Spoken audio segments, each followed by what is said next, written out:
여러분과 함께 이 수요 시간에 은혜 받길 원하는 말씀의 본문의 그 말씀은 신약 성경 사도행전 24장 16절과 디모데전서 1장 19절 말씀을 가지고 그리스도인의 양심을 회복하라 하는 말씀을 이 시간 함께 나누기를 원합니다. 먼저 사도행전 24장 16절을 제가 봉독합니다. 사도행전 24장 16절. 이것을 인하여 나도 하나님과 사람을 대하여 항상 양심의 거리낌이 없기를 힘쓰노라. 양심의 거리낌이 없기를 힘쓰노라. 디모데전서 1장 19절입니다. 믿음과 착한 양심을 가지라. 어떤 이들이 이 양심을 버렸고 그 믿음에 관하여는 파선하였느니라. 양심은 어떤 인류의 인간이라도 다 달고 있습니다. 양심도 있고 혼도 있고 그리고 영도 있습니다. 영이 죽었느냐 살았느냐가 문제일 것이고 또 그리고 혼이 세속적이냐 아니면은 거룩하냐 뭐 이런 데 차이는 있겠지만 인간이라면 인종이나 국적이나 그리고 문화를 종족을 다 초월해서 영이 있고 그리고 혼이 있고 또 양심이 있습니다. 양심이라는 것은 영의 한 기관이죠. 그래서 직관과 경배와 양심이라고 합니다. 영의 기능을 보면 바꾸어 말하면 양심은 영의 한 부분이라고 볼 수 있죠. 그래서 그 영은 믿음을 산출하는 곳인데요.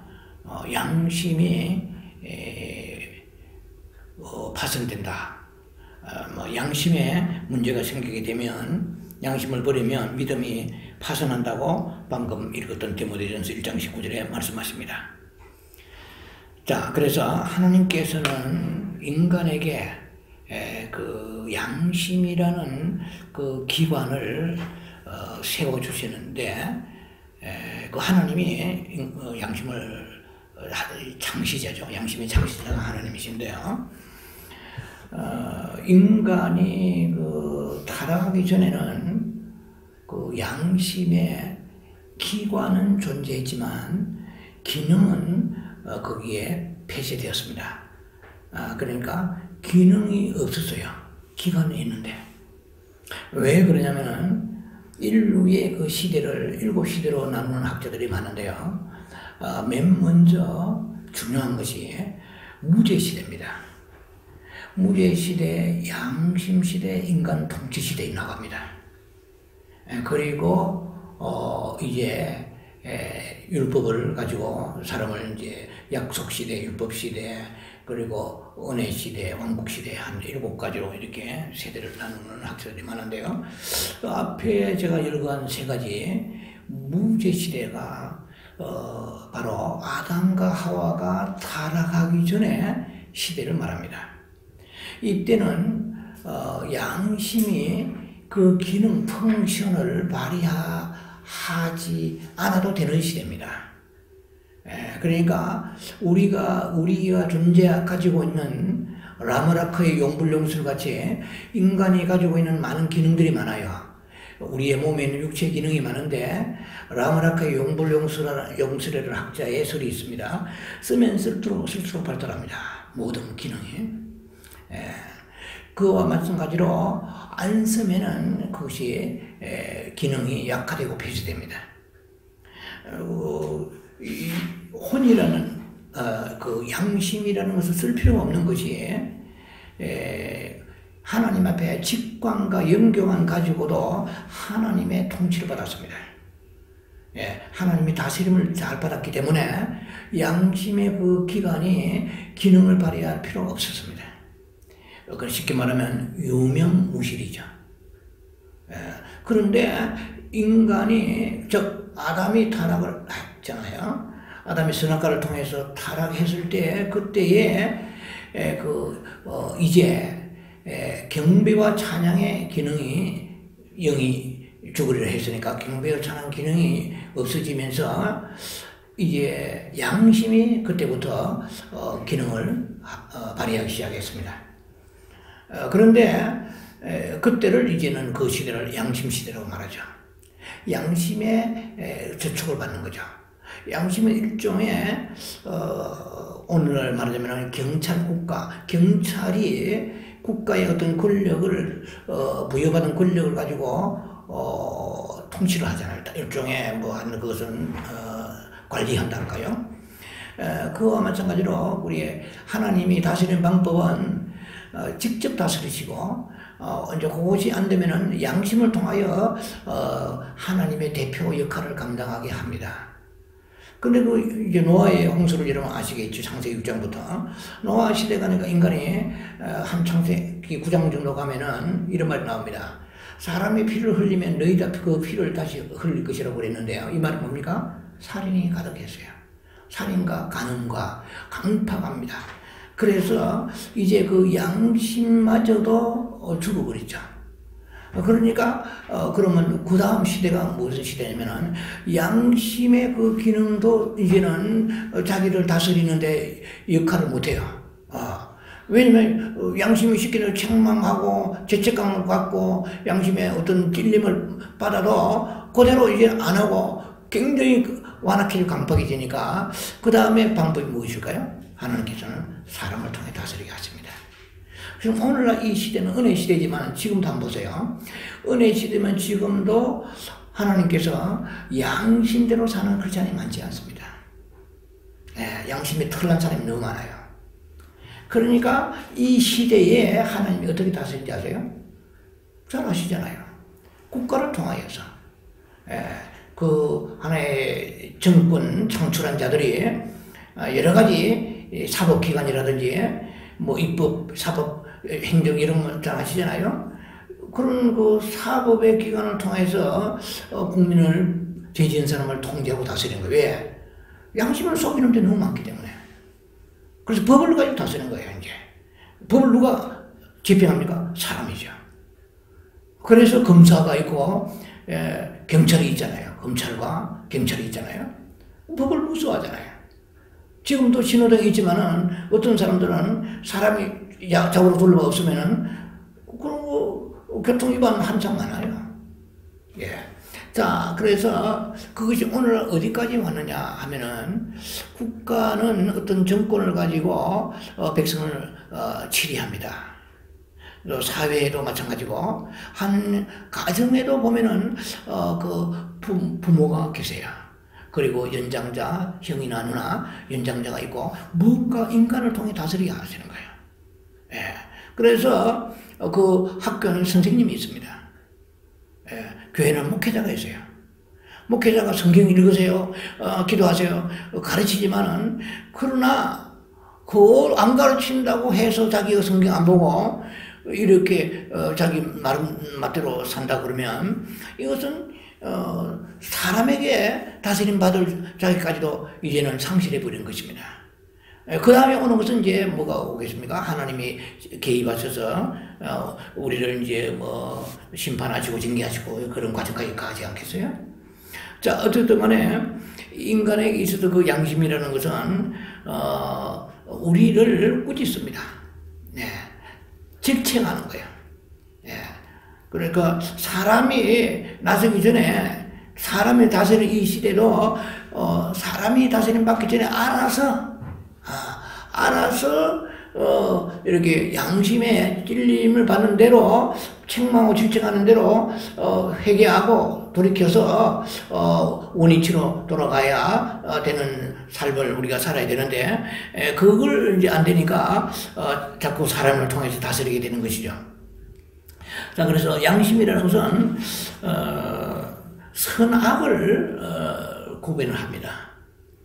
양심은 그리고 하나님의 어렵다 아니면 불의하다 이것을 우리에게 가르쳐 주세요. 또 그 다음에 하나님이 기뻐하신다 아니면은 노여워하신다 미워하신다 이걸 양심을 통해서 우리에게 질책합니다. 문제는 뭐냐면은 이 양심이라는 것이 어떻게 해야 회복되는가, 저는 그 문제를 집중적으로 나름대로 고뇌하고 연구하기를 원하는 사람인데요.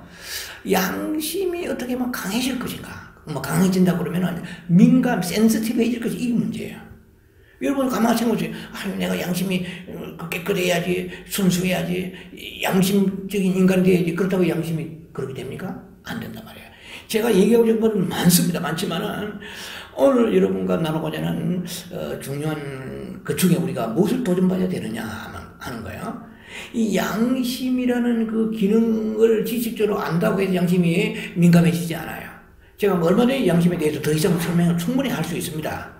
이전에도 제가 유튜브에 한 2, 3절 설교로 나가서 양심에 대한 것이 나왔습니다.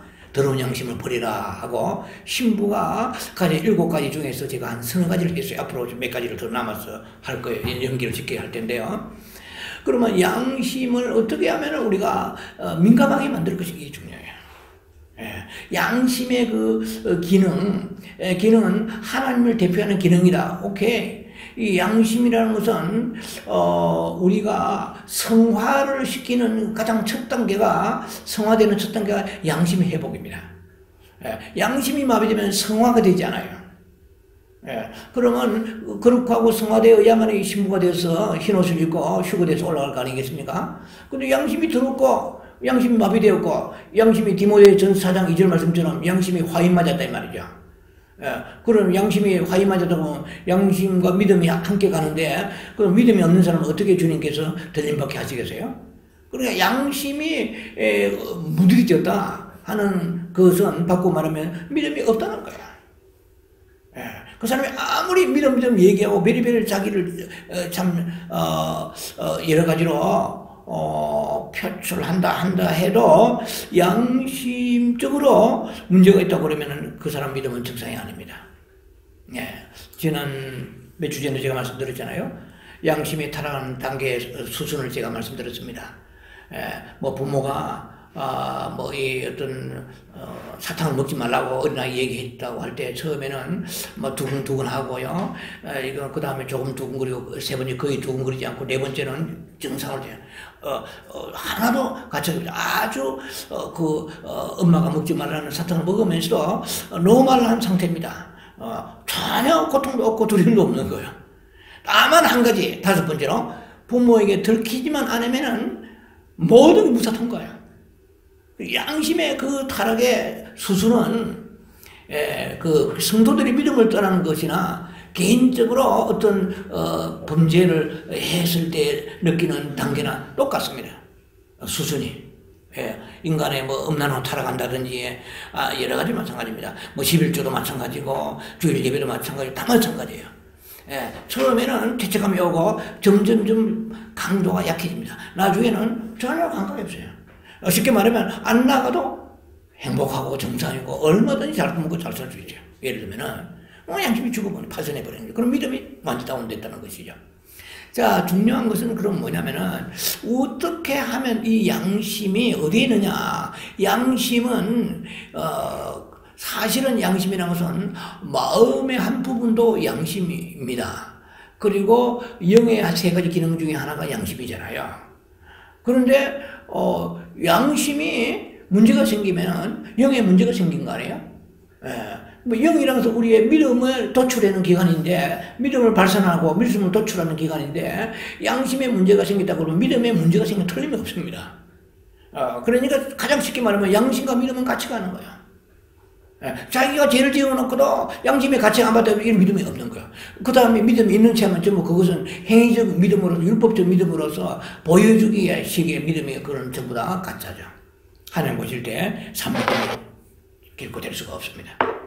그럼 문제는 뭐냐면은 이 양심을 둘러싸고 있는, 양심은 영의 한 기관이잖아요. 영의 일부분인데 양심을 둘러싸고 있는 부분이 혼이에요, 혼. 영을 둘러싸고 있는 게 혼이란 말이에요. 바꿔 말하면 양심을 둘러싸고 있는 게 혼이란 말이에요. 그러면 양심은 영향을 받아요. 여러분도 이웃집이 할렘과 같이 시끄럽고 하면은 영향을 받지 않아요. 색이 떠들고 하면은 굉장히 거기에 불안정하고 스트레스를 받잖아요. 그러니까 우리의 그 양심은 위치적으로 볼 때 포지션이 어디냐면은 그 혼으로 인하여 둘러싸여 있습니다. 지정의로. 혼으로 둘러싸이기 때문에 양심은 영 안에 직관과 경배에도 영향을 받고 혼에도 영향을 받고 마음에도 영향을 받습니다. 우리가 제일 오늘 저녁에 여러분들이 우리가 가져가야 될 가장 핵심의 키워드는 어떻게 하면 양심이 민감해지고 양심이 회복될 것인가 이 말입니다. 네, 그럼 무슨 방법이 있어요? 무슨 보약을 먹고 무슨 특별한 특효약이 있습니까? 뭐 양심 회복하는 특별 기도가 이런 건 없습니다. 그럼 오늘 우리가 특별한 걸 다루잖아요. 알면 쉬운 것 같지만은 이거 굉장히 중요한 것입니다.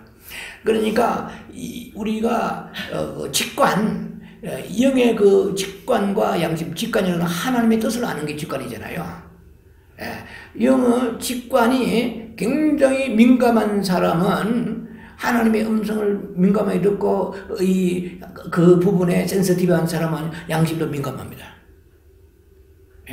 그리고 경배와 찬양을 드리기를 기뻐하고 경배 찬양 속에 성령 충만하고 기쁨으로 충만하고 경배를 늘 하나님 앞에 드리는 것을 영광으로 생각하고 감사히 생각하고 그 경배에 깊이 들어가는 사람은 역시 영도 그러하듯이 양심도 영향을 끼칩니다.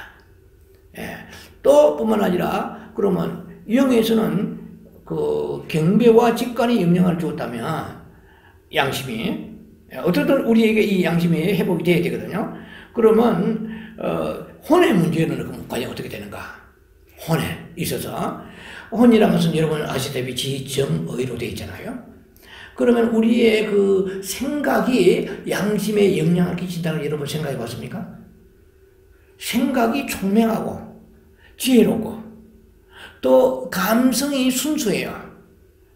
감성이 순수하고 정말 메마르지 않은 그런 감성을 가지고 있고 그 다음에 의지도 온유해요. 그렇다고 그러면은 이러한 지정의가 가지고 있는 특성들이 우리의 양심의 영향을 훈련 가운데, 이 훈련이라고 붙이기는 조금 약간 어줍지 않지만은 영향을 줄 수 있는 것입니다.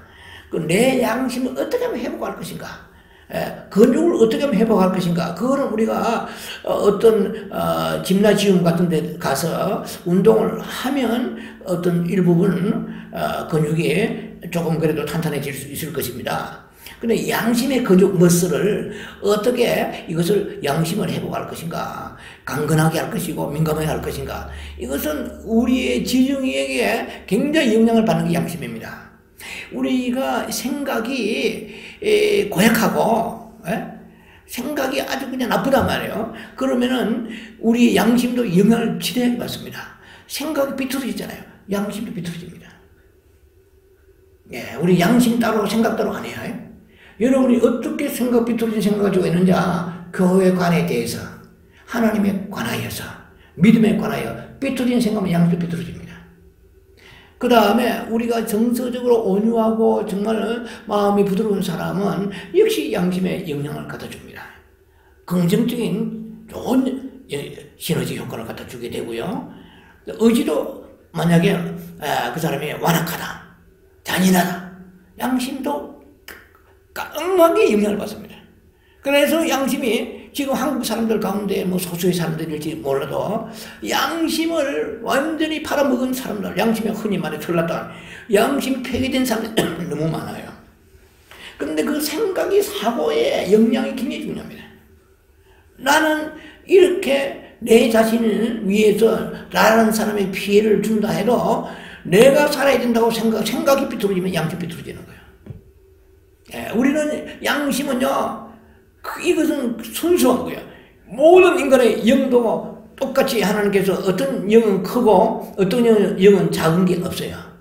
어떤 아이가 태어날 때 이 아이는 굉장히 양심적으로 태어나고 이게 없어요. 똑같이 하나님께서는 우리에게 그런 기관을 선물로 주셨는데 내가 생각과 의지와 마음을 어떻게 쓰느냐. 내가 교회를 다녀도 형식적으로 교회를 다니고 하나님의 음성을 듣는 거 우습게 생각하고 귀를 기울이지도 않냐 기다리지 않는다 그러면 양심도 민감해지지 못합니다. 그래서 우리 양심이 많이 어려워지는 거예요. 양심에 분명히 죄책감을 받아야 되는데 불구하고 아주 끔뻑끔뻑하고 그 양심에 대한 전혀 감각을 못 느낀다 그러면은 우리가 신앙에 있어서도 경배와 찬양 드는데 문제가 생긴 것이고, 그 다음에 지정의의 관리도 우리가 크게 많이 타락하고 어두워진 것입니다. 그 결과는 누가 고스란히 받느냐? 양심이 그대로 고스란히 짊어지고 가는 거야. 양심이 어두워지는 시대이기 때문에 정치가들 보세요. 그리고 뭐 이 사회에서 지도자들 보세요. 어떤 저런 위치에 있는 사람이 저런 짓을 하느냐 하고 그런 걸 여러분 생각하잖아요. 그럼 그 뭡니까? 그들의 아주 쉽게 말하면 총괄적, 종합적 여러 가지의 요소들로 작용해서 점점점 모든 게 영향이 어디로 가요? 양심에게 영향을 끼쳐서 결국 양심이 문드러져 버려요. 양심이 믿음을 파손케 그렇지 않 같으면 우리는 믿음이 파손한 지경에 이르도록 양심에 대한 감각이 어두워집니다. 에베소 4장 19절 말씀을 보면은 나와 있죠. 거기에 점점점 감각 없는 자같이 된다고 그러죠. 그래서 악한 자, 세상 악한 이런 것들도 그렇게 나쁘게 평가하지 않아요. 어두워졌으니까. 민감해야 아주 양심이 얼마나 민감하느냐에 따라서 믿음도 그만큼 상승되어 있고 믿음도 그만큼 정상적인 그런 노선을 정로를 가고 있다는 증거입니다. 그래서 우리가 양심이 믿음과의 그 관계가 얼마나 서로 긴밀하게 관계가 있는가를 다시 우리가 한번 이렇게 리뷰하고 생각해야 될 것입니다. 뭐 예를 들면은 사람이 통치받는 이 시대는 사실은 타락한 시대입니다. 정말 사람 통치 필요 없이 살아간 시대 같으면 왜 사람 통치합니까?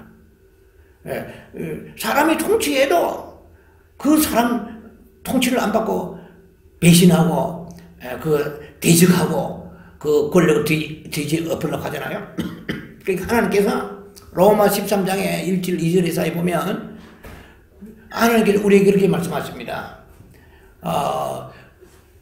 사람을 다스리는 거예요. 사람이 사람을 다스리는데 양심대로 살지 않으니까 사람이 사람을 다스리는데 뭐라고 되어 있습니까?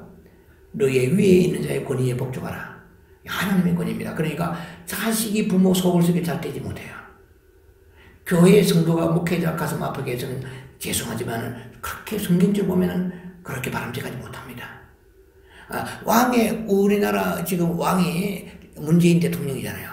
그 사람이 정치를 여러 가지 문제가 지금 많이 거론되고 있잖아요.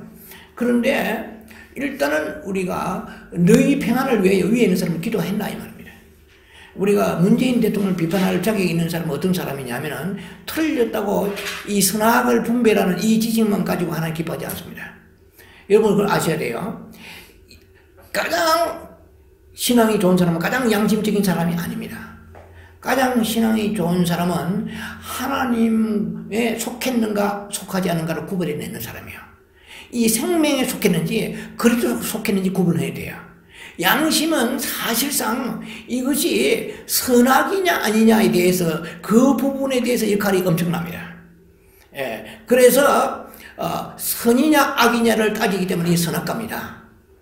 그런데 생명은 선악과에 속하지 않았습니다. 그래서 양심이 회복되어야 되는 궁극적인 목적은 하나님으로부터의 직접 통치를 받기를 원하는 거예요. 그럼 직관 속에 하나님의 음성을 듣고 하나님의 뜻을 알고 순종해 나가기 위해서 양심이 회복되어야 됩니다. 그 과정이에요. 그러니까 하나님의 통치, 자기 통치, 그 다음에 사람의 통치 세 가지겠습니다. 통치는 하나님의 통치, 사람의 통치, 중간에 자기 통치가 있어요. 자기 통치가 이것은 양심에 통치받는 거야. 그러면 양심에 통치받는 궁극적인 목적은 양심이 민감한 것으로 끝나는 게 아니라 양심은 주로 선악을 담당하는데 이게 역할이 큽니다. 비중이. 근데 선이냐 악이냐 따지는 것 가지고서는 하나님의 영광이 나타나지 않아요. 이 행동이, 이 생각이 하나님께 속했느냐는 거야. 그래서 교회는 이 도덕률을 가르치는 곳이 아닙니다. 생명의 역사를 훈련하는 것이고 공급하는 곳입니다. 그래서 교회가 도덕률에 민감한다고 그 교회가 최상의 수준을 유지하는 게 아니에요. 예, 가장 최상의 수준은 선악을 판단하고 선악은 항상 판단한다. 예, 틀렸다, 옳다, 그러다, 아니면은 그것이 합당하다. 이걸 재단하는 것이 그 역할이 선악이라면 이것은 선하지만 말이에요. 너의 봉사가 선하지만 너의 기도 생활이 선하지만 생명은 없다면 끝나는 거예요. 우리는 생명을 추구하기 위해서 양심의 자기 통제의 과정을 겪게 됩니다. 그런데 양심으로 살지 않으니까 어머니가 공부하라, 담배 피우지 말고 돈 친구 나쁜 친구 사귀지 말라. 그래도 엄마가 말을 하는 것을 안 해도 그걸 들을 것 같으면 엄마가 왜 말해요? 자기가 초인종 맞춰가지고 새벽 3시, 4시 일어나서 따르랑 해가지고 혼자 공부하면은 엄마도 깊이 잠들고 가족도 편안하잖아요? 안 하니까 엄마가 잠을 못 자고 새벽에까지 엉덩이 치매 깨우고 뺨을 치매 깨우는 거예요. 잠을 갖다 보고. 그러니까 막 신경을 내가지고 좀 더 자라 해가지고 지각해서 왜 아침에 안 깨우냐고 또 그러잖아요?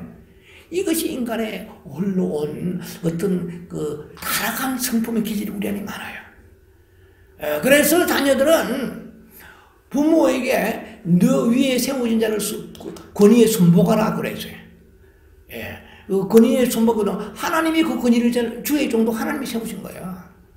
예, 목회가 개인 비즈니스 같으면 끝나죠. 아무도 사람과 목회자의 관계지 그렇잖아요. 목회자의 배우는 하나님이 계세요. 예, 그래서 우리는 중간에 하나의 파이프에 불과하죠, 사실은. 예. 그래서 이것이 하나님 배후에 계신다는 것을 믿는 자로서의 그 권위에 순복해야 돼요. 이런 하나님이 하신다. 이것이 참 믿음이죠. 여러분이 잘 아시잖아요. 다윗의 압살롬이 난을 피해가지고 그가 헤브론 시내가를 맨발로 울면서 지나갈 때 시므이라는 작자가 나타났습니다. 그건 사울 왕의 후손이죠. 그리고 사울 왕의 하나의 직계가족 후손 그 신하인데 이 사람이 다윗을 저주하지 않았습니까? 저는 그 성경은 오래전에 읽었고 설교도 했습니다만은 항상 머리에 남아있어요. 정말 다윗이 하나님께 합한 자라고 할 때 여러 가지 좋은 면이 많겠지만 그의 시편의 찬송, 영광 돌리는 거 보면 감사 시라든지 찬송 보면 굉장히 깊습니다만은 다윗의 그 영성의 한 부분 중에 하나가 하나님에 대한 그 주권을 항상 경외하고 그 하나님 주권 앞에 굴복했다는 것이죠.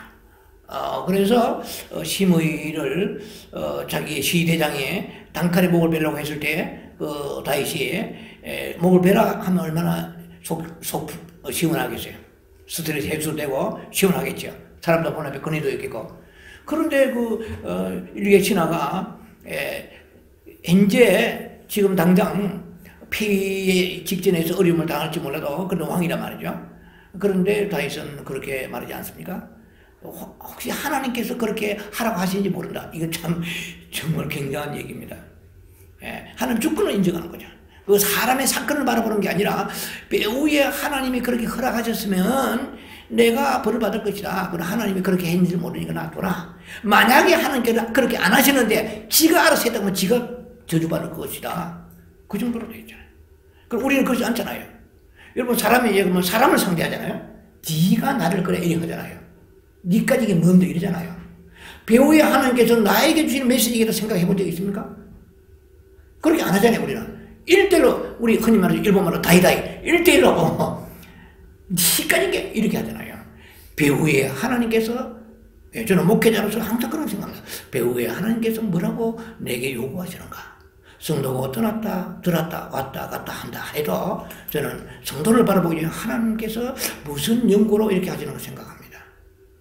그러니까 목회를까지 견디왔지. 안 그러면 파산돼 버렸죠. 하나님의 뜻을 뭔가 내게 주신 메시지가 있을 거라 생각해요. 그러면 그 사람 잘못을 그 사람이 하나님 심판을 받고 징계받을 것이고 나는 하나님과 관계에서 아버지 이 일을 통해 사건을 통해 내게 주시는 하나님의 음성은 무엇입니까? 아버지의 제게 주시고자 하시는 하나님의 계시의 말씀은 무엇입니까? 내 아내가 내 자녀가 성도가 어떤 배우의 사건이 일어났을 때 그 사건 집착보다도 배우의 하나님의 메시지를 생각하십니까? 이것이 이제 소위 말하면 자기 양심을 초월한 하나님과의 직접 통치받는 수준으로 회복이 되어야만이 마지막 때 주님 오실 때 우리가 흰옷을 입고 들림받고 영원한 아름다운 신부로 들어가는 것이거든요. 그런데 양심도 지금 마비됐어요. 양심도 지금 털났어요. 양심도 어두워졌어요. 양심도 속여요. 그러니까 웬만한 것은 양심에 저촉받으면서도 옛날에는 민감했는데 에베소 교회 같이 점점점 이렇게 이제는 언제 어느 때 떨어진 것을 기억하고 다시 회복하라고 말씀하지 않습니까? 3R이 나오잖아요. 이제 우리는 양심을 다시 민감하게 회복해야 될 단계에 도래했습니다. 어떻게 하면 회복될까요? 내가 생각을 바로 해야 돼요. 생각을 긍정적으로 하고 생각을 총명하게 하고 성경을 많이 읽고 지혜롭게 생각해야 돼요.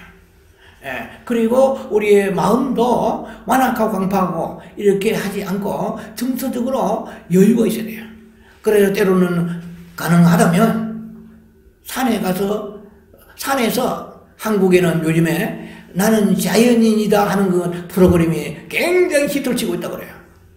그리고 거기에 산 사람들 저는 다른 모르지만은 몇 편을 보니까 산에 사는 사람들의 특색이 뭐였는지 아세요? 푸근해요. 넉넉해요. 관대해요. 여유가 있어요. 날카롭지 않아요. 그리고 현대인들은 얼마나 날카롭고 예민한지 몰라요. 그래서 자연은 이 그린 컬러잖아요. 하늘의 색, 나무 색과 하늘의 색을 자주 봐야 돼요. 바다색을. 거의 다 푸른 색깔의 흐름입니다. 약간 차이는 있지만 녹색이라든지. 근데 하늘 색깔이 있고 바다 색깔이 있고 나무 색깔이 있잖아요. 이 세 가지를 잘 한번 생각하세요. 그래서 자연을 우리가 너무 많이 등지고 살다 보니까 우리가 마음이 너무 옹졸해지고 여유가 없어지는 거예요. 그러면 내 양심은 영향을 받는 것이죠. 좋은 음악도 때로는 들을 필요가 있습니다. 비발디의 사계 같은 것도 지금 저는 매일 듣는 건 아니지만 그 CD가 어느 사람이 어디로 다 버렸어요. 그래서 나는 지금 그 어디인지 모르겠는데 나는 참 좋아합니다. 비발디의 사계. 너무 좋아요. 그러면서 기도하는 거예요. 왜냐면 하나님께서 인간을 만드실 때에 어느 날 옷도 사람만 딱 만들어가지고 눈, 입 만들어가지고 혼자 걸어다니라 이렇게 하지 않잖아요. 아름다운 모든 하늘을 먼저 만드시고 모든 식물과 동물과 환경을 다 세팅해 놓으시고 인간을 마지막에 짜잔 하면서 인간을 만드시잖아요. 그래서 이 녹색을 보고 바닷가에 있는 가서 바다만 구경하는 게 거기에 나오는 생선을 먹고 살잖아요. 육지에 있는 육고기를 잡아먹고 살잖아요. 풀과 채소로 다 혜택을 받고 있잖아요. 그 자연의 혜택을 받으면서 그 자연에 주는 그 순화력이랄까요? 그런 자연에 주는 그런 여러 가지 우리의 그런 영향을 우리가 많이 놓치고 있지 않느냐. 그것도 저는 생각합니다. 그리고 정서적으로도 우리가 좋은 마음을 가져야 돼요. 마음이 지금 잔인한 시대입니다. 가면 갈수록 잔인해요. 그러면은 양심이 완전히 그야말로 이 화인 맞습니다. 인두로 지져버린 것처럼 양심이 죽어버린 거예요. 그냥 이거 인간이 아니죠. 동물을 키워봐도요, 동물도 양심이 있는 것 같아요. 자기가 잘못하면은 미안해가지고 눈꼬리가 내려가고, 저는 옛날에 우리 반려견들 키워보니 그렇더라고요. 자기가 오줌을 함부로 쌌다 그러면은 좀 책망하고 약간 언성을 높이면은 꼬리를 내리고 눈빛이 내려가면서 굉장히 미안해하는 거예요. 세상에 이 동물보다 못한 게 인생인가? 동물도 자기가 잘못한 거 순간적으로 절제가 약해가지고 함부로 방뇨를 했는데 주인이 뭐라 하니까 꼬리를 내리고 미안해가지고 몸을 좀 웅크리면서 한쪽에 숨는단 말이에요. 그런데 동물보다 못한 거예요. 응? 우리가 그런 유머가 있잖아요. 아침에 산책을 하는데 주인이 걸어가는데 걔하고 같이 옆에 걸어가는 거예요. 그러니까 뭐라고 없으면 걔 같은 인간이라고. 걔가 똑같이 간다. 그리고 걔가 앞서가는 거예요. 걔가 앞서고 주인이 뒤따라가니까 걔보다 못한 놈이래요. 그리고 주인이 개보다 앞서가는 거예요. 개는 뒤따르는 게 개보다 더한 놈이라. 이런 농담이 있습니다. 우리가 양심으로 얘기할 때는 그렇잖아요. 양심은 굉장히 중요합니다. 믿음이 유지되느냐 되지 않느냐에 달려있는 것입니다. 그러면 이 양심을 그냥 방치해두고 놔두면 알아서 양심이 성장하고 그렇지 않습니다. 가면 갈수록 무뎌집니다.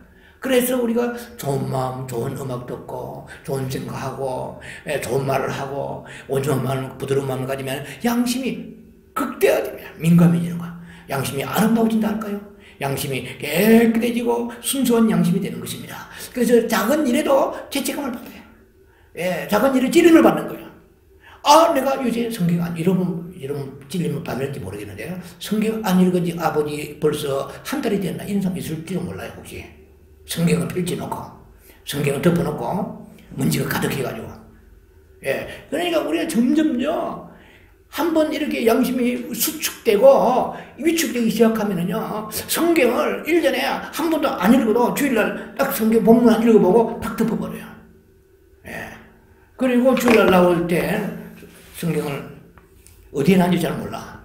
한참 찾아가지고 먼지 가득하니까 트는 거예요. 틀어가지고. 그리고 본문, 목사님 본문 얘기하면은 그거 가지고 유일하게 성경 본 거 되지 않은 거예요. 이스라엘에 출애굽하고 광야에서 매일 아침마다 만나를 먹었습니다. 예, 생명의 양식을 먹지 않고도 육신의 양식만 뒤룩뒤룩 먹고도 잘 사는 사람이라면 앞으로 주님 앞에 섰을 때 양심대로 살지 못한 부분이 많이 드러날 것입니다. 너는 성령께서 네 양심에 주시는, 성령이 우리 양심을 통해 말씀하시거든요. 성령이 우리 양심을 통해서 너 이러이러해라, 너 구제하고 너 어려운 사람 돌봐라, 너 일하는데 너는 그때 눈 감으니까 나중에는 주님이 말씀해 주시도 양심이 굉장히 긴가민가 합니다. 아득한 곳에 바람소리 계속 들리는 것처럼 활동하고, 그러니까 내 생각이 더 지배적이 되어버립니다. 육이 더 강해져 버립니다. 성령을 압도하고 성령을 짓밟고 성령을 무시하고 살아가는 것이죠. 내 마음대로 내 소관대로 살아가는 것입니다. 그러면 그 사람의 그 믿음이 온전한 믿음이겠습니까? 하나님 기뻐하신 믿음이 되겠습니까? 결코 주님이 원하시는 주님의 직접 통치의 믿음으로 그 사람이 자가 통치해서 양심의 통치해서 도습에서 더 올라서 상향적으로 올라가서 하나님의 직감 가운데 살아야 됩니다. 그래서 아침에 기도하면 주님의 음성을 들어야 돼요. 평소에도 주님의 음성을 들어야 돼요. 여러분 주님의 음성을 들은 지 오래됐습니까? 안 들은 것이 편한 사람이 많을 거예요.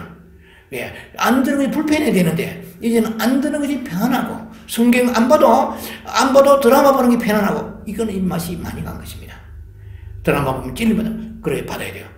너 드라마는 30분, 1시간, 2시간 연속으로 보면서 성경은 5분, 10분도 보지 않느냐. 이거 찔림 받는 것도 지나버리고 그것도 찔리면 안 한다 그러면 이 사람은 파선한 사람입니다. 믿음의 배가 싱크하고 가라앉아서 물이 한참 들어와서 전복되는 위기에 있는 것입니다. 이제는 우리가 양심이 회복되려고 그러면은 여러분들이 하나님 앞에 음성을 듣는 훈련을 해야 돼요. 예, 그리고 뿐만 아니라 경배, 찬양을 기쁨으로 정말 하나님 앞에 나와서 기다리며 소망 가운데 들어야 되고요. 여러분 지정의를 100% 잘 활용하면서 양심이 극도로 민감해지는 그러한 훈련을 스스로 해야 될 것입니다. 그리고 이전보다 아주 머리졌던 양심에 잃어버렸던 수많은 메시지들을 하나님을 주신 것을 다시 회복하는 여러분들에게 주 이름 축원합니다. 기도합니다. 자비하신 아버지 은혜를 감사합니다. 양심의 회복을 위하여 말씀을 나누었습니다. 점점점 이 시대가 타락하고 있습니다. 그래서 이제는 아주 강팍한 사람들로 인해 통치를 받고 있는 시대입니다. 아버지는요, 양심이 극도로 민감하여서 파선한 믿음에서 다시 회복하여서 우리의 믿음이 온전한 믿음의 수준으로 올라갈 수 있도록 은혜를 베풀어 주옵소서. 예수님으로 감사기도 합니다. 아멘. 자, 제가 기도를 하나 놓쳤는데 다시 기도해서 아버지 하나님을 감사합니다. 저희 적은 성을 처지지만은 세계의 많은 흙르고 굶주린 고아들을 우리가 지금까지 돕고 있습니다. 자랑할 게 하나도 없지만은 더 많은 영혼 한 영혼이라도 도울 수 있도록 우리에게 재정의 축복을 주시고 믿음을 더해 주시고 우리에게 긍휼을 베풀어 주시옵소서. 긍휼이 없는 자는 긍휼이 없는 심판을 하신다고 말씀했나이다. 마가복음 9장의 41절 예 말씀처럼 너희가 예수께 속하여 다해서 냉수 한 그릇이라도 그 사람들에게 목마른 자에게 대접했을 때 내가 진실로 그 상을 잃지 아니라 말씀했습니다. 우리는 보이지 아니하는 하나님의 심판과 상급을 바라보는 사람들입니다. 계시록 22장 12절에 보라 내가 속히 오리라 각 사람의 줄 상이 있어서 행한 대로 갚아주라 말씀하셨습니다. 아버지 하나님이여 마음을 드리기를 원합니다. 또 아버지 손길이 갈 수 있는 축복을 주시옵시고 한 영혼이라도 주 앞으로 돌아와 그들이 하나님의 사랑하는 자녀들 아버지 통해서 나라가 확장될 수 있도록 저희들 교회를 통해서 이 구제사역 감당하게 축복해 주시고 뿐만 아니라 지금 저희 교회가 몇 군데 선교도 하고 있습니다. 아버지의 힘들지만 기쁨으로 하기를 원하오니 우리 성도들 기업을 채워주고 축복해 주시고 아버지 그날에 하나님 앞에 은밀하게 드린 것들이 상급으로 멜르관으로 받아지는 축복 있게 하여 주시옵소서. 기업을 손대는 더러운 원수마귀야 나사렛 예수 명하는 7길로 떠나갈지라 손떼고 떠나갈지다. 내가 너를 저주하노라. 궁핍의 임과 그리고 우리에게 무한한 재정에 여러 황충이 섞여가게 하는 악한 영들의 테러를 내가 이 시간에 열고 이 시간 축출하노라. 떠나갈지라. 아버지 부욕해 해주시고 풍성하게 해주셔서 하나님 나라에 크게 쓰임받는 저희들 기업이 되게 직장이 되게 축복해 주옵소서. 예수님 이름으로 감사기도 합니다. 아멘.